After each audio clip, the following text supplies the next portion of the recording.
Do you know many people are having trouble with copying double-sided documents? Don't worry. In this video, we'll show you how you do this.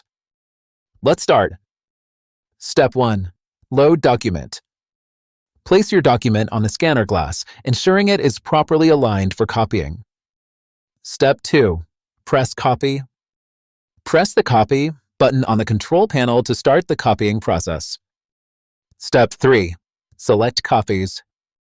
Enter the number of copies you want using the dial pad. Step 4. Choose two-sided.